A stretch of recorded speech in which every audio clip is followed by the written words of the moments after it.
que se acerque a ti y encienda hoy tu altar. Déjalo. Hemos llegado a este capítulo, y en lo que vamos a leer hoy, creo que hay tres aspectos acá que quisiera que nos lleváramos en nuestro corazón. El primero de ellos es que los nacidos de nuevo están seguros y protegidos por Dios. Usted y yo como creyentes, porque solamente los nacidos de nuevo son verdaderos creyentes. Los nacidos de nuevo están seguros y protegidos por Dios. El segundo aspecto también es que la lucha espiritual es real, pero Dios es poderoso para guardarnos. La lucha es real y el enemigo y los enemigos son reales, pero Dios es poderoso para guardarnos. Y el tercero es que nuestro llamado es la santificación. Y esta es por medio de la obediencia a la palabra de Dios, o la obediencia a la doctrina cristiana.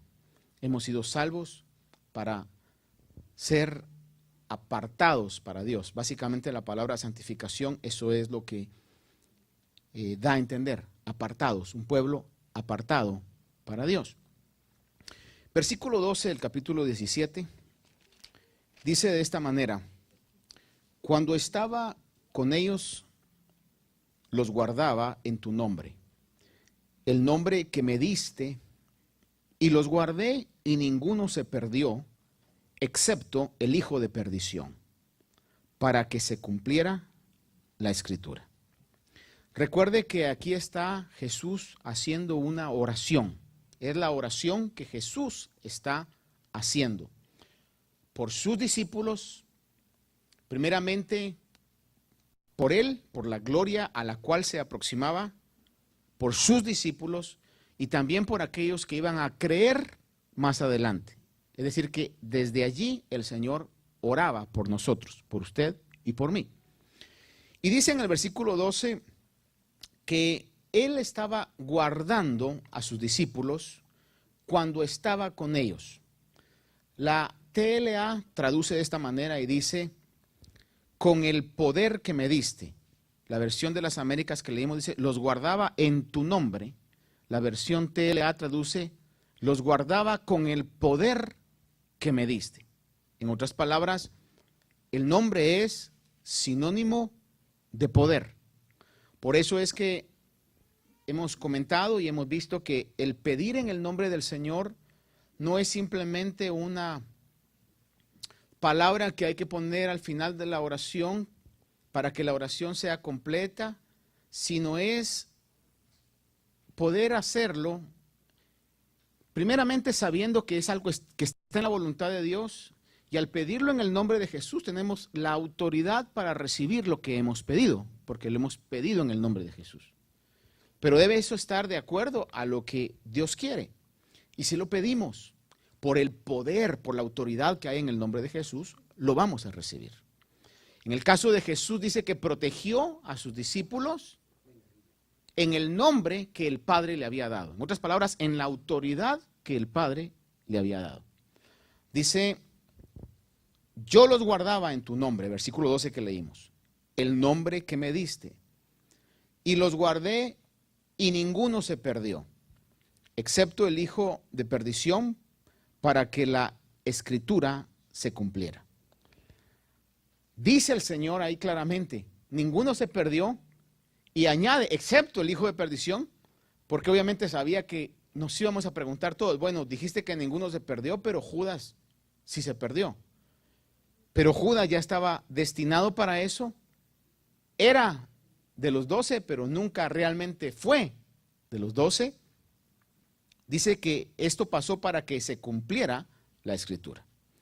Ahora, en la primera parte que veíamos acá, que le digo yo de que los nacidos de nuevo estamos protegidos por Dios, y eso es un consuelo y una tranquilidad para cada uno de nosotros, podemos verlo en acción cuando en el capítulo 18 de Juan está el Señor ya enfrentándose a las personas que lo iban a arrestar. Capítulo 18, verso 8 y 9, esto es bien específico, bien claro, bien gráfico. Dice, respondió Jesús, os he dicho que yo soy. Por tanto, si me buscáis a mí, dejad ir a estos para que se cumpliera la palabra que había dicho, de los que me diste, no perdí ninguno. Fíjese que en ese momento el Señor, en ese momento de vulnerabilidad, en ese momento de traición, en ese momento donde Él sabía que se enfrentaba el peor sufrimiento humanamente que Él iba a tener y espiritualmente también, todavía aún allí está protegiendo a sus discípulos. Imagínense esto, y está diciendo en medio de todo eso, a mí me están buscando. O sea, déjenlos ir a ellos, si ellos no tienen nada que ver en el asunto, déjenlos ir. Dice, para que se cumpliera la escritura de que Él los estaba protegiendo. Cuando estuvo el Señor acá habitando el cuerpo que le dieron, protegió. Y le digo, y hoy a través de su intercesión, a través de su abogacía que está intercediendo delante del Padre de Dios, nos sigue protegiendo. Es decir, la naturaleza del Señor y el amor con que nos ama va más allá de la cruz. Lo demostró antes poniendo su vida en medio. Lo demostró en la cruz y lo sigue demostrando ahora en su intercesión. Por eso dice que no hay condenación para los que están en Cristo. Nosotros caemos a veces en la trampa del enemigo que nos autocondenamos. Y es una trampa vieja que yo me he dado cuenta de que tiene años de estar dándose. Sigo todavía yo como pastor motivando a muchos diciendo, no te autocondenes. Si el mismo Dios no te condena, ¿por qué uno a veces es el que se autocondena a esas situaciones? Si has nacido de nuevo, si Dios ha hecho que nazcas de nuevo, Dios nos conoce más que nosotros mismos también. Y sabe lo que está haciendo. Mientras usted venga y le diga, Señor, tú sabes cómo soy, estoy en tus manos y trabájame, no ayude al diablo usted, ni yo, autocondenándose, porque la palabra dice que no hay condenación para los que están en Cristo Jesús. Dios nos protege, hoy intercede por nosotros delante de Dios. No sé si usted cree eso, pero yo lo creo, lo recibo y le agradezco a Dios por su intercesión. Por eso es que la obra que Él ha comenzado la va a terminar en nosotros. Los genuinos cristianos nacidos de nuevo tienen una protección eterna. Capítulo 10 de Juan, versículo 28 al 30, dice, y yo les doy vida eterna y jamás perecerán, y nadie los arrebatará de mi mano. Mi Padre que me las dio, hablando de nosotros como ovejas, dice, mi Padre que me las dio, es mayor que todos y nadie las puede arrebatar de la mano de mi Padre. Yo y el Padre somos uno. Los cristianos nacidos de nuevo, genuinos nacidos de nuevo, están protegidos por Dios de una manera sobrenatural. Hermano, esto es una bendición maravillosa. Esto es algo que realmente es un regalo grande. Los cristianos nacidos de nuevo somos protegidos por Dios. Y le voy a decir que lo que más le interesa al Señor, yo creo que esto ya nosotros lo hemos comprendido, no es tanto nuestro cuerpo, sino es realmente nuestro ser espiritual. Al grado que leemos en la carta a los Corintios de un individuo en la iglesia de Corinto que estaba abusando de la gracia. Había sido salvo sin duda alguna, por lo que la palabra de Dios dice, si no estoy mal, 1 Corintios 5:5, hermano, estaba viviendo una vida desordenada, específicamente en el área sexual. Y el apóstol Pablo dice, al tal entréenlo a Satanás para que sea zarandeado en su cuerpo, pero que su alma se salve. Fíjese hasta qué punto llega la importancia de nuestro ser espiritual. Por eso Dios va a hacer lo que tenga que hacer en nuestro alrededor, con tal de que lo más importante, que es nuestra alma, sea salva. Así que despertemos a la realidad y cuando pasen situaciones que Dios permite, tenemos que saber también cuándo hay que pelear en contra de ciertas situaciones, pero si usted ya peleó, ya se escudriñó y en medio de eso sabe que es algo que Dios está permitiendo, dígale, Señor, trabaja tu voluntad. que yo salga de esto una mejor persona. Que lo que quieras quitar en este proceso, se quite, para que realmente tu obra sea perfeccionada en mi vida. Eso pasa y seguirá pasando en el trato de Dios a nuestras vidas. Pero que somos protegidos por Dios, no cabe la menor duda que la Biblia claramente dice de que nadie nos puede arrebatar de la mano de Dios. Dice que nos ha dado vida eterna y nadie nos puede arrebatar de su mano. Entonces, cuando habla de Judas, obviamente está hablando de un individuo que ya estaba destinado a la traición, que estaba destinado a lo que iba a hacer. No es un fracaso del ministerio protector de Jesús, sino que era para que se cumpliera la Escritura. Y es uno de los aspectos más fascinantes de Dios y del ministerio de Jesús, que vino a cumplir profecías que estaban cientos de años atrás, se habían dicho, y él las vino a cumplir con una exactitud matemática. Quiero leerle una de ellas que se cita en el Salmo 41:9 y luego que se menciona en el Evangelio de Juan. Salmo 41:9 dice, hablando David en una profecía acá, está él en este salmo diciendo, aún mi íntimo amigo, en quien yo confiaba, el que de mi pan comía, contra mí ha levantado su calcañar. Ese ha levantado su calcañar es, me ha traicionado, me ha pagado mal, y es exactamente lo que sucedió en el caso de Jesús. Usted sabe de que estando ellos en la última cena, lo que se conoce como la última cena, comienzan a preguntarle, ¿y quién te va a entregar? Y el Señor fue claro y dijo, a quien yo le dé el pan, con quien comparta en este caso el pan, es el que me va a entregar. Y esto era matemáticamente el cumplimiento de estas profecías que se habían dado mucho tiempo atrás. En Juan capítulo 13, verso 18, está hablando el Señor y dice, no hablo de todos vosotros, yo conozco a los que he escogido, pero es para que se cumpla la Escritura, el que come mi pan ha levantado contra mí su calcañar. Es decir, que el Señor validó que el Salmo 41 se estaba refiriendo a él, y en el caso de él y de Judas. Entonces, ¿se perdió Judas por descuido de Jesús? No, él estaba destinado para eso, Jesús lo sabía, y no es que ha habido un descuido, porque la palabra de Dios dice en Salmos que no se dormirá ni se adormecerá el que nos guarda. Dios tiene un cuidado total y absoluto de nuestras vidas. Versículo 13 de Juan 17. Del 13 al 15 quiero que leamos. Dice, pero ahora voy a ti y hablo esto en el mundo para que tengan mi gozo completo en sí mismos. Yo les he dado tu palabra y el mundo los ha odiado porque no son del mundo, como tampoco yo soy del mundo. Este verso es, si usted quiere, controversial, no sé cómo llamarle, pero el punto es que es real. Ahí está en la palabra. Y lo que Jesús está diciendo en el verso 15 es algo que no podemos quitar. Dice, no te ruego que los saques del mundo, sino que los guardes del maligno. No te ruego que los saques del mundo, sino que los guardes del maligno. Ahora, en base a eso, entonces, podemos ver que el ministerio de intercesión de Jesús, porque ahí está el Señor intercediendo por sus discípulos, está orando por ellos, está rogando por ellos.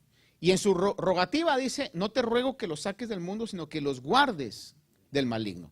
Está intercediendo porque sabe que la lucha es real. La lucha espiritual es real. No es algo, hermano, que tenemos que ignorar. Es algo que tenemos que estar totalmente conscientes y alertas que estamos en una batalla espiritual real. Por eso el Señor está intercediendo por nosotros, para guardarnos aún, en este caso, con sus oraciones. Primera de Juan 5, versículo 18 y 19 yo le leo. Y le voy a leer también lo que dice la TLA. Primera de Juan, capítulo 5, versículo 18 y 19. Dice, sabemos que todo el que ha nacido de Dios no peca, sino aquel que nació de Dios le guarda y el maligno no lo toca. Sabemos que somos de Dios y que todo el mundo yace bajo el poder del maligno. Fíjese usted de que voy a hacer este comentario sobre lo que hoy se ha dado esta semana. No sé, bueno, hoy no vi que decían de eso, pero la gran pregunta que hay acerca de este individuo que hizo lo que hizo en Las Vegas, la gran pregunta es, ¿por qué lo hizo? Es lo que todos se preguntan, ¿por qué lo hizo? Y obviamente hay teorías en el ambiente, según yo oí, parece que estaba tomando antidepresivos, no sé qué situaciones, parece que era un apostador compulsivo, pero en medio de todo usted mira las entrevistas que han hecho con su familia y la gente dice, era una buena persona, era normal pues, y algunos hasta lo ponen como una buena persona. Sin embargo, mire usted lo que hizo. O sea, es una situación que no tiene nombre, ¿no? Y obviamente no van a decir. Pero para que alguien haga una situación así, tiene que estar endemoniado, hermano. Pero obviamente no lo van a decir porque sería dar una pauta a creer en la existencia del diablo, en que tiene control sobre situaciones. Pero sin embargo la Biblia dice que este mundo yace bajo el control del maligno. Aún el presidente decía que era un acto diabólico, pues, en una situación así, ¿verdad? La Biblia claramente dice que este mundo yace bajo el control o el poder del maligno. Le voy a leer lo que dice la TLA en este capítulo de 1 Juan 5, 18 y 19. Sabemos que los hijos de Dios no pecan porque Jesucristo, el Hijo de Dios, los cuida. Y el diablo no puede hacerles daño. Sabemos que somos de Dios y que el resto de la gente en el mundo está dominada por el diablo. Entonces, le digo que en esta ecuación, nosotros como cristianos, aunque quizás parezca ser, y si ustedes vienen y dicen en algún momento, ¿sabe qué? Ese fulano hizo eso motivado por el diablo. Hermano, lo van a ver como un cristiano fanático, cerrado de la mente. O sea, ustedes le echan la culpa al diablo de todo. Pero la Biblia dice que este mundo yace bajo el poder del diablo. Es lo que la Biblia dice. Y quizás esas declaraciones son las que traen persecución y traen odio a la iglesia de Cristo. Pero son declaraciones que la Biblia claramente dice. ¿Qué haya pasado? Los detalles, hermano, pueden ser muchos, puede ser uno, lo que sea, pero detrás de todo lo que haya pasado está el diablo. Y no solamente en la persona del diablo como Satanás, sino también en toda la estructura espiritual que tiene. Entonces, por eso le decía que uno de los puntos que hoy podemos ver en este pasaje es que estamos protegidos por Dios. Pero el segundo punto es, la lucha espiritual es real. Y eso es a veces lo que se nos olvida a nosotros. A veces comenzamos a pelear. ¿Tiene un problema con el vecino? Mire, usted comienza quizás, yo comienzo a ver cómo lo solucionamos de vecino a vecino. Cuando realmente lo primero que deberíamos de hacer es atacar la causa espiritual. Un problema en el trabajo, un problema en la escuela, siempre detrás de todo debe de haber una causa espiritual. Y a veces por eso es que nosotros no somos tan exitosos en muchas cosas porque nos olvidamos de que detrás de cada situación existe una causa espiritual. Unos días atrás oía una frase que la grabé en mi mente y en mi corazón para que no se me olvidara, y creo que no se me olvida y no se me va a olvidar, de alguien que oí de una conversación, un diálogo secular, que decía: detrás de cada vida difícil hay una historia difícil. Y me hizo tanto sentido, no solamente porque la analicé, sino porque lo he visto y lo he vivido, que detrás de cada vida difícil siempre hay una historia difícil. Mire, no es porque los humanos seamos así, porque queremos ser así. Yo le puedo garantizar, todos aquí queremos portarnos bien. Todos aquí queremos ser buena gente. Todos aquí queremos ser más diligentes, menos perezosos, menos hirientes, menos chismosos, menos orgullosos.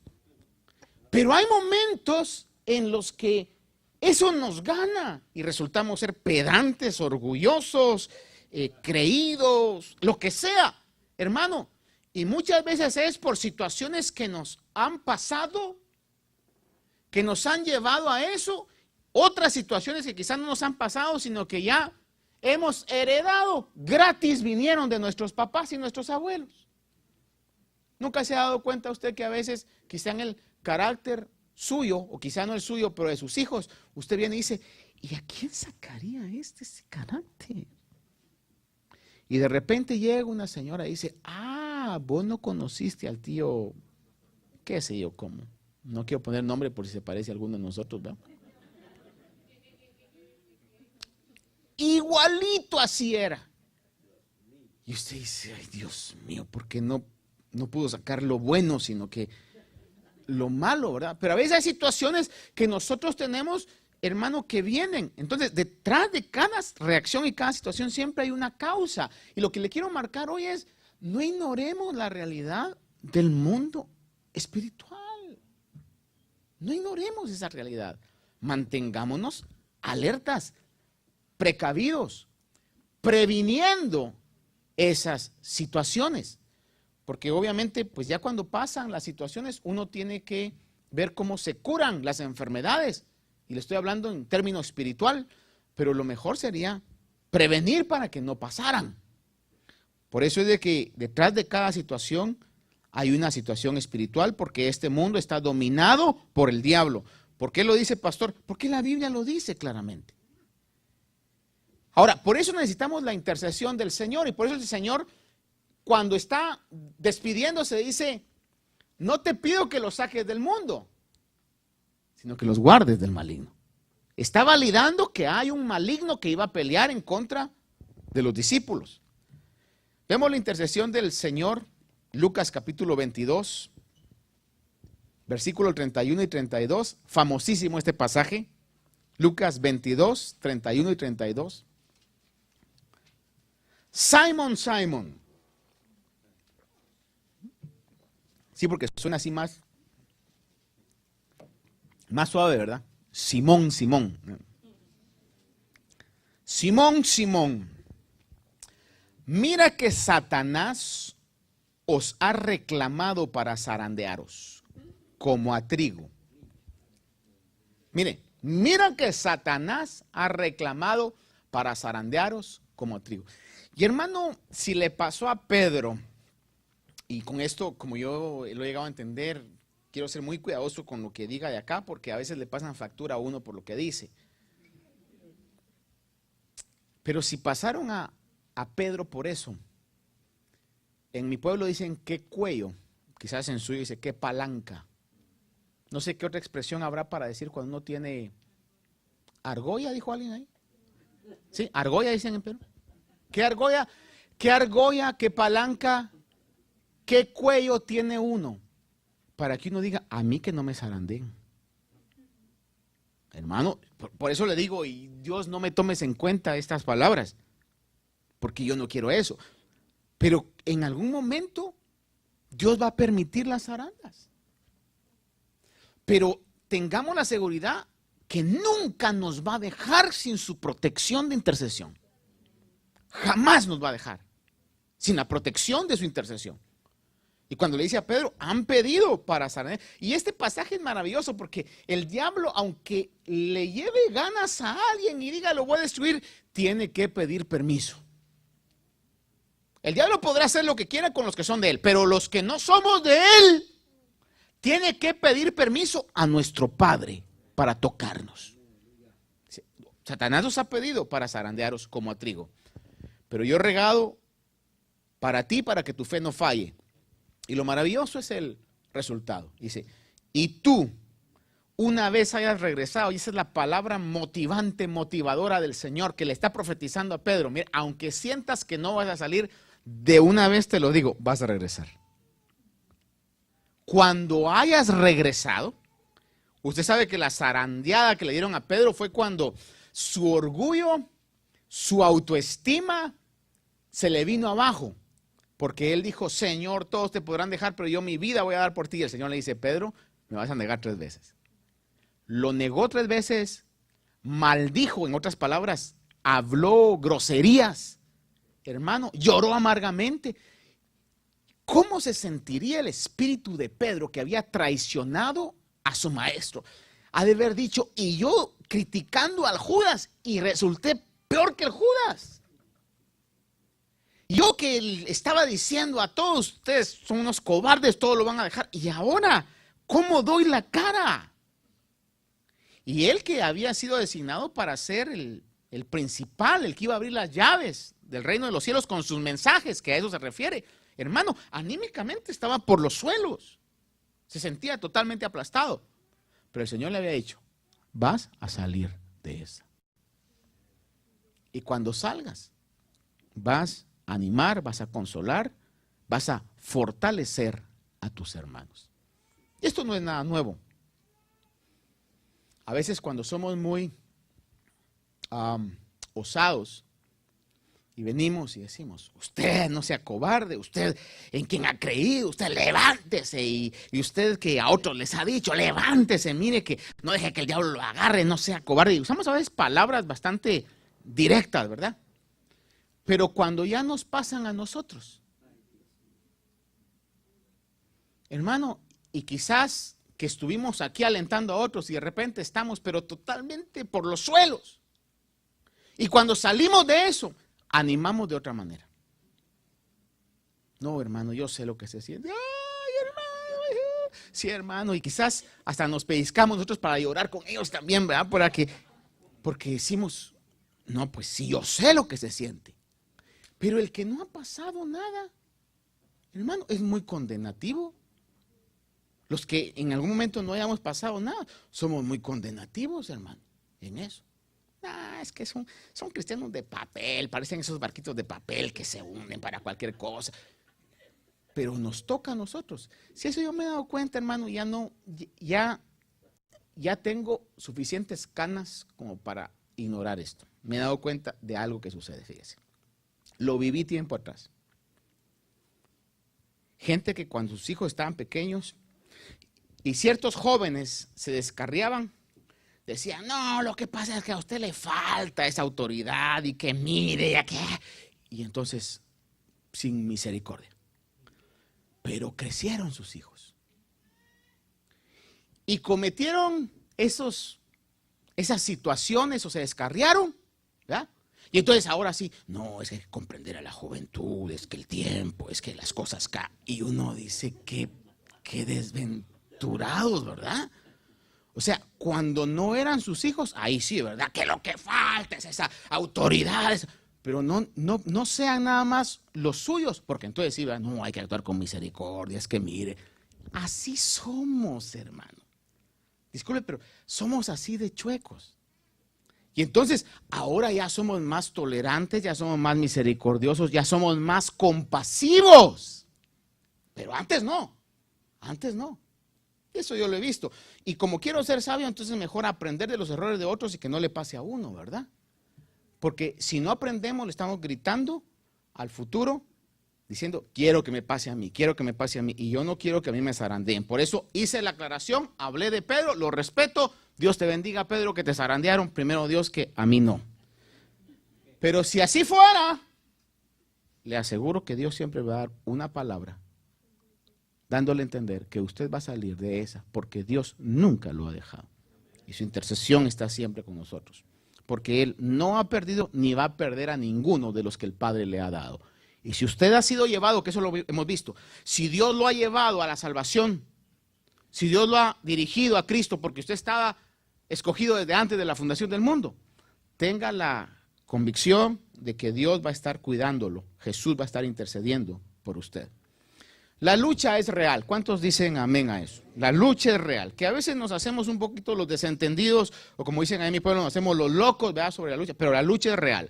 Primera de Pedro 5:8 dice, sed sobrios de espíritu, en otras palabras, sean equilibrados emocionalmente, estén alertas o estad alerta. Vuestro adversario, el diablo, anda al acecho como león rugiente buscando a quien devorar. Ese verso es clarísimo. Sean sobrios en espíritu. No anden con la mente en el cielo, soñando todo el tiempo, pongan los pies en la tierra, sepan realmente que el Señor no los sacó del mundo. Dijo, están en el mundo y el Señor está rogando, no que nos saque del mundo, sino que nos guarde del maligno. La lucha es real. Efesios 6:12, famosísimo pasaje, usted quizás lo sabe de memoria, porque nuestra lucha no es contra sangre, no es contra carne, sino contra principados, potestades, contra poderes de este mundo de tinieblas, contra las huestes espirituales de maldad en las regiones celestes. Detrás de cada situación material siempre va a haber alguna situación espiritual. Y lo conveniente es que nosotros siempre pongamos todo delante del Señor. Señor, muéstrame, revélame, actúame, Señor. Yo no quiero actuar como una persona que no tiene conocimiento sobre lo que es el mundo espiritual, porque la lucha es real, Señor amado, y tú tienes control sobre todo. La protección es real. Salmo 27 del 1 al 3, maravilloso este verso. Salmo 27 del 1 al 3, el Señor es mi luz y mi salvación, ¿a quién temeré? El Señor es la fortaleza de mi vida, ¿de quién tendré temor? Cuando para devorar mis carnes vinieron sobre mí los malhechores, mis adversarios y mis enemigos, ellos tropezaron y cayeron. Aunque un ejército acampe contra mí, no temerá mi corazón. Aunque contra mí se levante guerra, a pesar de ello, mire la frase, estaré confiado. Qué maravilloso carácter el que el Señor quiere trabajar y está trabajando en sus hijos.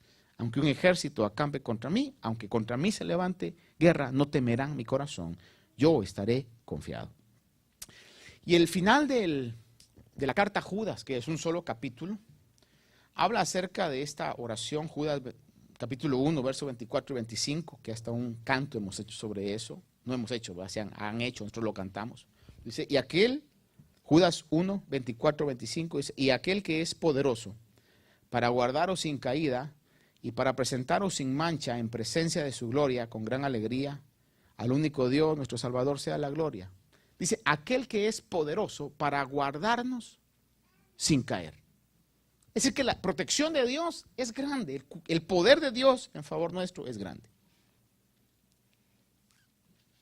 Versículos 16 y 17, concluyamos con esto. Dice, en la oración del Señor, le repito, Jesús está orando aquí. Dice, verso 16, léalo conmigo. ¿Qué dice? Ellos no son del mundo, como tampoco yo soy del mundo. Mire, ellos no son del mundo, son extraterrestres, como tampoco yo soy del mundo. Y el verso 17 dice, santifícalos en la verdad. Y aclara, dice, tu palabra es verdad. Esa palabra santificación es una palabra de iglesia, es una palabra de religión. Como decía alguien en inglés, es a glass stained word. Es una palabra que inmediata está rodeada de algo religioso. Cuando alguien actúa de una manera buena, dicen, es que es un santo. O usted se porta bien y dice, ay, que pareces un santo. Es decir, es algo que está siempre involucrado hacia lo bueno, hacia lo que agrada a Dios. Sin embargo, la palabra santificación, básicamente lo que quiere decir es apartado. Es alguien que está apartado para algo. Entonces, Cuando el Señor está diciendo, santifícalos en tu verdad, está diciendo, apártalos en tu verdad. ¿Y cuál es la verdad de Dios? Hermano, la verdad revelada es la palabra de Dios. Y le recalco, es la doctrina bíblica. Por eso cada vez que venimos a la iglesia, nos reunimos en un lugar, conversamos algo acerca de la palabra del Señor, nos estamos instruyendo nosotros en la enseñanza para vivir de acuerdo a lo que somos. Por eso hay un gran problema en la iglesia evangélica, entre comillas, cuando no se predica la palabra. Pablo le dijo a Timoteo, predica la palabra. Porque si yo ignoro qué es lo que la Biblia me dice, cómo debo de conducirme en mi manera de caminar, cómo debo de responder a ciertas situaciones, cómo debo de actuar, entonces no estoy siendo santificado. La palabra no me está apartando. Mi caminar es igual que el caminar del mundo. Mis metas son iguales que las metas del mundo. Por ejemplo, si mis metas son todo el tiempo terrenales, éxito terrenal, fama terrenal, hermano, ¿qué diferencia hay entre mis metas y las metas del mundo? Pero si mis metas, aunque sé que todo lo demás tiene un lugar en la vida, pero mis metas son primero el reino de Dios. Mi vida, Señor, está a tu disposición. Yo puedo planearla, pero en el momento que tú quieras interrumpirla, aquí estoy porque soy un siervo tuyo, soy un esclavo tuyo, soy un servidor tuyo. Entonces, hay una marcada diferencia. Y volviendo a lo que hablábamos hoy, por ejemplo, si a mí me preguntaran mi opinión en algún momento, ¿y usted qué cree que es la causa que hizo a esta persona hacer esto? Hermano, y yo le dijera, mire, los detalles no los sé, pero la causa mayor es el diablo. Dígame usted, ¿que no nos tacharían de raros? ¿De diferentes? Pero estoy diciendo una mentira. De acuerdo a mi conocimiento, mi conciencia, yo estoy diciendo lo que la palabra de Dios dice. Detrás de todo esto es el diablo. ¿Por qué? Porque la doctrina bíblica me está diciendo cómo debo de contestar a esas tremendas situaciones que están pasando. Entonces dice, santifícalos en tu verdad, tu palabra es verdad. Cada vez que usted contesta de acuerdo a la Biblia, cada vez que usted reacciona de acuerdo a la Biblia, cada vez que usted se conduce de acuerdo a lo que la doctrina bíblica dice, usted está siendo santificado. Está siendo apartado para lo que Dios lo ha escogido. Por ello es importante conocer la palabra del Señor. Déjeme leerle esto rápidamente. En el versículo 19 lo recalca el Señor. 17-19 dice, y por ellos yo me santifico para que ellos también sean santificados en la verdad. Lo recalca una vez más. 2 Corintios 5:15 dice, y por todos murió, para que los que viven ya no vivan para sí, sino para aquel que murió y resucitó por ellos. Vea eso, para los que, es decir, yo debiera ya no vivir para mí. Es decir, que mis planes, mis proyectos deben estar lo que tú quieras, Señor. Es lo que la Biblia dice. Para que ya no vivamos para nosotros, sino vivamos para la voluntad de Dios. El versículo 17, 2 Corintios 5:17 dice, de modo que si alguno está en Cristo, nueva criatura es. Las cosas viejas pasaron y aquí todas son hechas nuevas.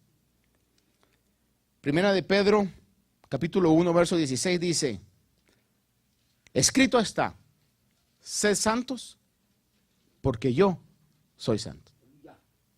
Sean apartados en su manera de pensar, en su manera de actuar, en sus intenciones, en sus reacciones.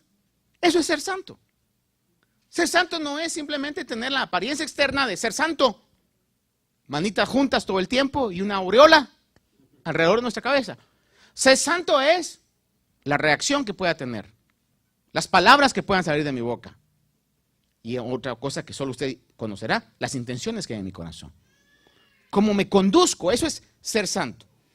Y la santificación es por medio de la obediencia a la palabra de Dios. Efesios 5:26 dice, hablando acerca de la iglesia, dice que el Señor vino para santificarla, habiéndola purificado por el lavamiento de la palabra. La palabra de Dios nos está purificando. Purifica nuestra mente. Al purificar nuestra mente va a purificar nuestras acciones. si la palabra de Dios en mi mente está tomando control, va a ser más difícil que yo reaccione como reacciona el mundo. Va a ser más difícil que hable como habla el mundo. ¿Por qué? Porque ha tomado control de mi mente. Según Tesalonicenses 2:13 dice, pero nosotros siempre tenemos que dar gracias a Dios por vosotros, hermanos, amados por el Señor, porque Dios os ha escogido desde el principio para salvación, mediante la santificación por el Espíritu y la fe en la verdad. Ve esa frase, porque le recalco esto. Nos ha escogido para la santificación por el Espíritu y la fe en la verdad. ¿Cuál es la verdad? La palabra de Dios. Tengo que tener fe en la palabra de Dios. Hoy, hermano, tiene usted y yo que tener fe en que Dios nos cuida. Salga de aquí hoy con una fe fuerte que Dios lo cuida. Salga de aquí hoy con una fe fuerte que hay un llamado de santificación para usted. Salga de aquí hoy con una fe fuerte también de que la lucha espiritual es real. No la vemos. Usted me pregunta, pastor, ¿y dónde estaba el diablo detrás de esa? No sé dónde estaba, pero porque la palabra de Dios lo dice, lo podemos decir. Amén. Fe en la verdad. Amén. Padre, te doy gracias esta noche, Señor, porque al meditar en tu palabra,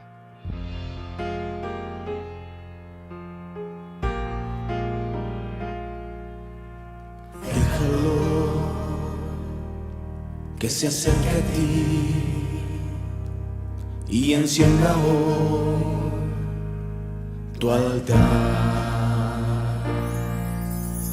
Déjalo que revele en ti cada día más su voluntad. Déjalo que molde en ti la vasija que Él quiere usar. Déjalo que gobierne en ti, déjalo que gobierne en ti. Entrégale al Señor tu caminar. Déjalo que gobierne en ti, déjalo que gobierne en ti. Entrégale al Señor tu caminar.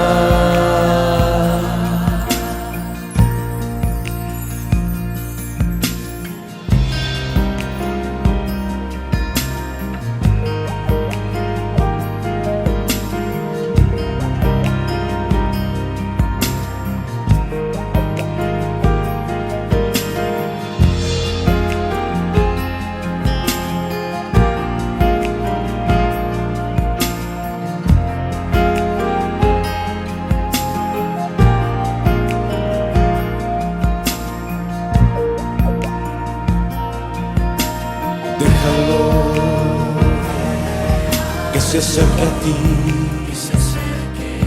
y encienda hoy tu altar.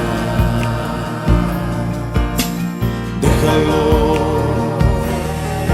que revele en ti cada día más su voluntad. Déjalo que molde en ti la vasija que Él quiere usar.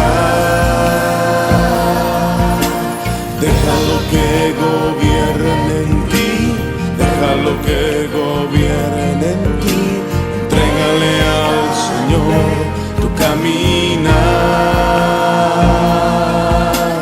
Déjalo que gobierne en ti, déjalo que gobierne en ti. Entrégale al Señor tu caminar.